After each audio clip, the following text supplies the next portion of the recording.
Raptors are by far one of the biggest young breakout teams in the NBA. Although the season hasn't really started yet, they've looked amazing in the preseason. RJ Barrett and Scotty Barnes have looked amazing. But a player who looks honestly, other by a few games, still looks pretty out of touch or just inconsistent on this roster is RJ Barrett. Now, you could look at a couple games and he dropped 25, but then you look at other games and he drops less than 10 points. Where does RJ Barrett fit on this team? When you really look at this team, you see that they're starting to get pretty expensive for just not that many wins if you really think about it. I mean, they just extended Brendan Ingram after getting him, which makes sense.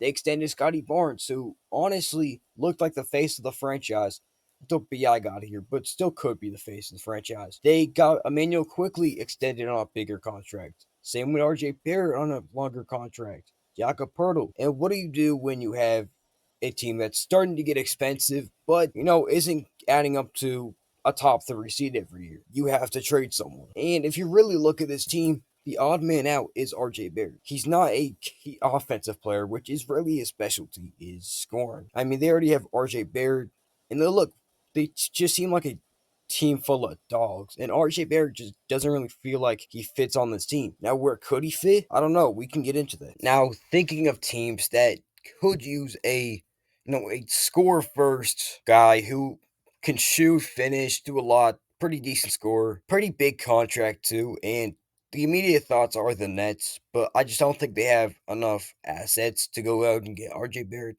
Plus, they already have MPJ and Cam Thomas who don't pass the ball.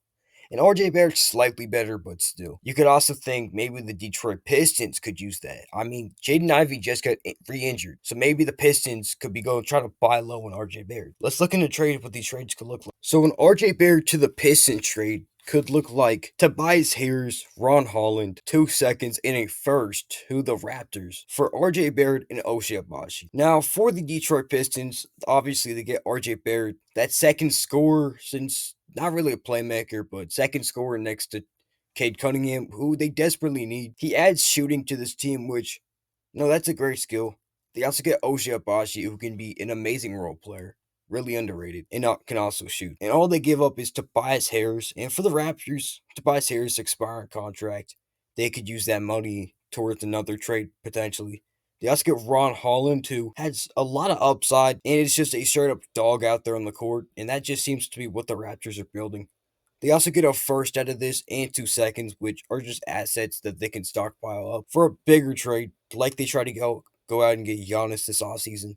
Maybe they can try to get Giannis again. But I think this trade works out for both teams. Of course, all of this goes away if the Raptors are pretty good when they start the season. And RJ Barrett, Brendan Ingram, and this entire team just fits together like a puzzle pieces. Now, will that happen? I think they won't do that. I think RJ Barrett is most likely to get traded out of these 5 players. Other by him, maybe Emmanuel Quickly, but that's a idea for another day. Anyways, if you made it this far, thanks for watching. I hope you liked the video. Please subscribe. We are on our way to 100 subs before the end of the year. I would appreciate it so much. Thanks for watching down to this point. Have a good day, and I'll see you.